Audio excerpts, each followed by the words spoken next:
I wish I could say this is a story, a figment of imagination, but it isn't. The events I'm about to share are all too real. Names have been changed, but believe me, this happened. So sit back and pay attention. It could very well happen to you too. I moved to a small town for work.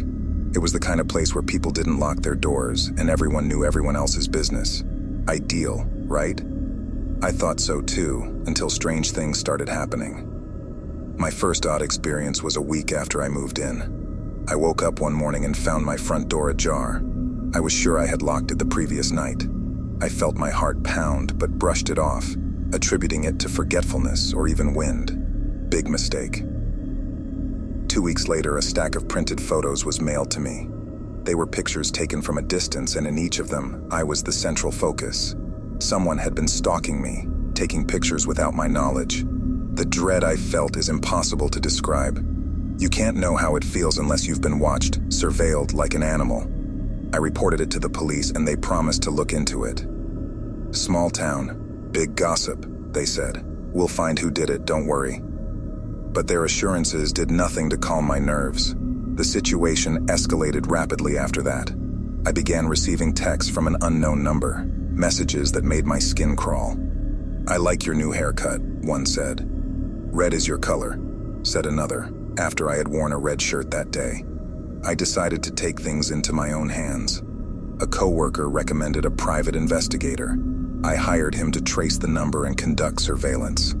I felt a bit safer, but still locked all doors and windows and started carrying pepper spray. That's when things got even weirder. I started hearing footsteps around my house at night, faint but distinct, just beyond the walls. They'd circle the house, sometimes stopping beneath my window, as if the person was contemplating whether to break in. I was terrified. The PI advised me to install security cameras, which I did. That's when we caught him, my stalker. Or so I thought. A man in a hoodie was caught on camera, standing across the street, staring at my house. His face was obscured, but the PI identified him as a local known for petty crimes. The police arrested him, but he was released due to lack of evidence tying him to my case. My relief was short-lived, though. The text messages didn't stop. The PI continued his investigation. A breakthrough came when he decided to trace my daily routes, suspecting the stalker was someone I might encounter often. And he was right. He saw someone taking pictures of me from a car while I was walking to the grocery store. The PI followed the car discreetly, taking down the license plate number. It turned out the car was registered to someone I never would have suspected. Jane, a woman from work who had been helping me settle into my new role. Apparently, she had developed an obsessive infatuation with me, creating fake numbers to send texts and even hiring the local petty criminal to scare me into needing protection. The police arrested her, and she was charged with stalking, among other crimes. I moved to another town shortly after, but the experience left scars that haven't fully healed. I triple-check my locks now and have security cameras everywhere. And the most disturbing part? In Jane's home, they found a wall filled with my pictures and a detailed plan. How she'd gradually isolate me from my friends and family. How she'd make me disappear so we could be together forever. I escaped a terrible fate, thanks to my decision not to ignore the signs. But not everyone is so lucky. So, take my story as a warning. Always trust your instincts. Danger often comes from where you least expect it. And whatever you do, keep your doors locked. You never know who's watching.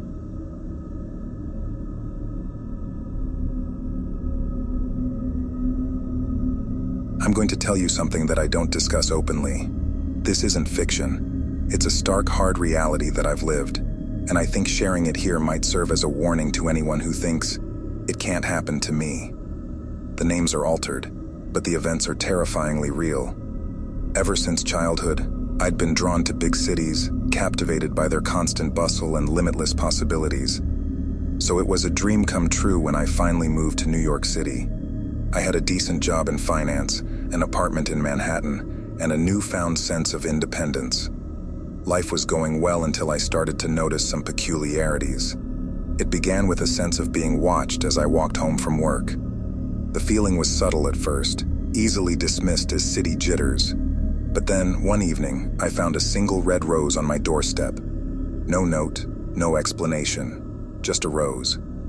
I questioned my neighbors, but none of them saw who placed it there. Brushing it off as a random act, I went on with my life, never imagining that it was an omen of the events to come. 2 weeks later, I started receiving anonymous text messages. They were innocuous at first, with phrases like, "You looked lovely today." But then they grew increasingly specific and unnerving. "That green scarf really brings out your eyes," one message read. I hadn't told anyone that I'd bought a new scarf. That was my breaking point. I reported it to the police, handed over all the text messages, and even filed a restraining order against an unknown individual. They promised to keep an eye on my residence and advised me to be vigilant. It gave me some sense of security, but not for long. Things escalated dramatically one evening. I was working late when I received a call from an unknown number. "I'm inside your apartment," the voice on the other end said before hanging up.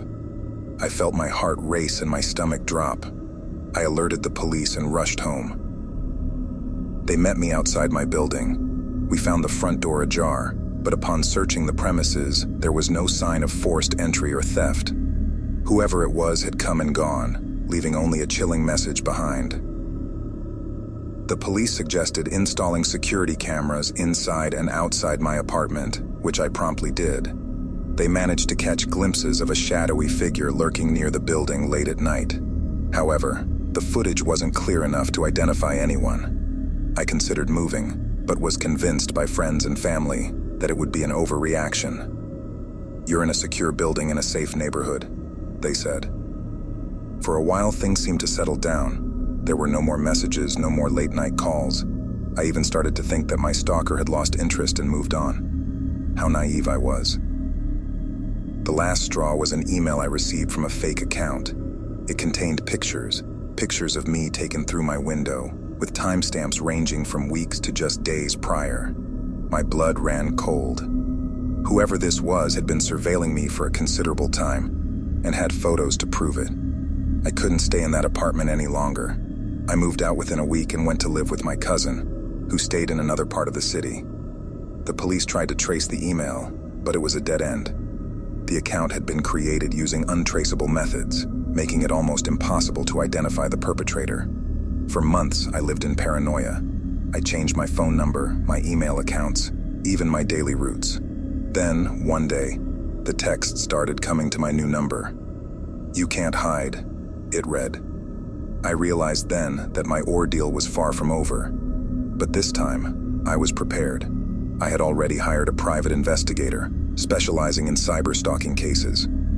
After a thorough investigation, which included background checks on everyone I knew, the PI finally traced the anonymous number back to its source. The person behind it was someone I'd least expected, a colleague I'd spoken to maybe twice. He was arrested and charged with stalking and harassment, among other offenses.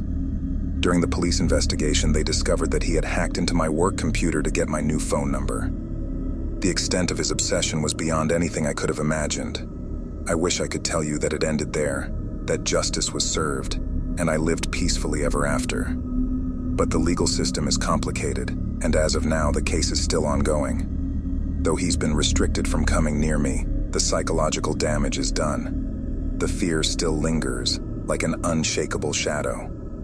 I share this with you now as a cautionary tale. You might think you're safe, that these things happen only in movies or to someone else. But please, always be vigilant. Lock your doors, be aware of your surroundings, and never underestimate the lengths to which obsession can drive someone. It's a harrowing truth, but in today's world, you're never really alone. And not every face you see can be trusted, no matter how innocent it seems.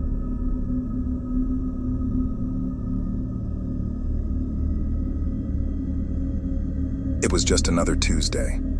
I was in the middle of a late-night study session at the university library, poring over books and notes for an upcoming exam. The place was nearly deserted, and the flickering fluorescent lights above added to the eerie quietude. A glance at my phone told me it was 11:45 p.m. Time to head home, I thought. I had a 20-minute walk back to my apartment, but I wasn't concerned. The neighborhood was considered safe, so I packed up, locked up, and started walking. For the first few minutes, everything seemed normal. The streets were empty, and the few cars that passed me were likely Ubers or late-night delivery drivers. But then I noticed it, a black sedan that seemed to be trailing me. At first, I shrugged it off as mere coincidence. It's a free road after all. But as I turned onto Maple Street, so did the car. And when I quickened my pace, so did the car. Alarm bells started ringing in my head. I could feel my heart pounding, every sense heightened. Finally, I reached the building where I lived. But before entering, I glanced back. The black sedan had stopped a little distance away and had switched off its lights. Was I being paranoid?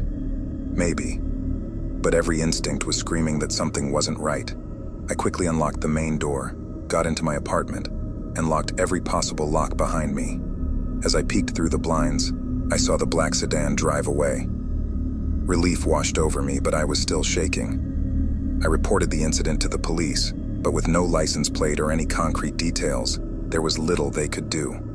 For days, I tried to forget the experience, rationalizing it as an unfortunate event that would likely never happen again. Until the messages started. The first message appeared in my mailbox. No stamp, no return address, just a folded piece of paper with my name written in block letters. Inside was a single line that read, "I know where you live." I froze. Holding the paper, my hands trembled. It felt like a nightmare unfolding before me. Of course, I reported it to the police, but again, with no tangible evidence, they could do little more than increase patrols in my area. I started taking precautions. I alerted my neighbors and friends, began using a different route to and from school, and took Ubers when I had to be out late. I even took a self-defense course. But still, the messages continued, each one more unsettling than the last, detailing my routines, the classes I took, and even conversations I'd had. Days turned into weeks, and the tension was affecting every area of my life. My grades started slipping. I became paranoid, avoiding social events, and started suffering from anxiety attacks. And through it all, the unknown stalker remained a constant looming shadow.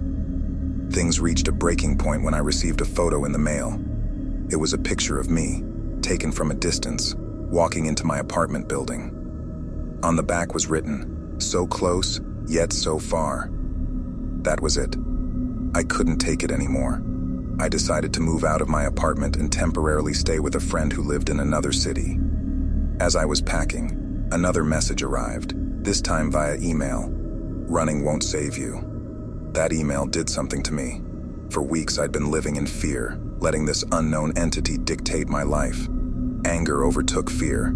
I wouldn't let them win. Instead of fleeing, I decided to turn the tables. The police had been unable to help me thus far, so I took matters into my own hands. Remembering the photo, I examined it closely. In the reflection of a store window, barely visible, was the black sedan. Armed with a newfound determination, I started my own stakeout, camping in a cafe across the street from my apartment, camera in hand. Days passed without any sightings. I was exhausted but resolute. And then, just when I was close to giving up, I saw it. The black sedan. My heart skipped a beat. This was my chance. I watched as the driver, hidden by tinted windows, parked the car. Shaking, I aimed my camera and took pictures, capturing the license plate and the man who got out. A nondescript, middle-aged man who looked as average as anyone. As he walked towards my building, I called the police, directing them to my evidence. Within minutes, sirens blared, and the man was apprehended. The police finally had enough evidence to make an arrest, and subsequent searches revealed that he had been stalking me for months, gathering information, photos, and even some of my personal belongings. It was over, finally over. The sense of relief was overwhelming, yet the experience has left scars that may never fully heal. I've since moved on, physically and emotionally, but the ordeal serves as a grim reminder that the world can be a terrifying place, and sometimes the monsters are real, living among us, waiting for their chance to strike. I hope you found those tales as spine-tingling as I did. If you're still with us, congratulations. You've survived another journey into the terrifying and unknown. Now, if you'd like to keep the nightmares coming, go ahead and demolish that like button. It not only supports the channel, but also lets us know what kind of horrors keep you up at night. And hey, why not share your own bone-chilling experiences or thoughts in the comments below? Your story could be the seed for our next dark journey. Finally, if you haven't yet joined our ever-growing community of brave souls and seekers of the macabre, hit that subscribe button and ring the bell. That way, you won't miss a single tale and, believe me, you don't want to. Until next time, remember, the scariest stories are the ones we tell ourselves in the dark. Sleep tight.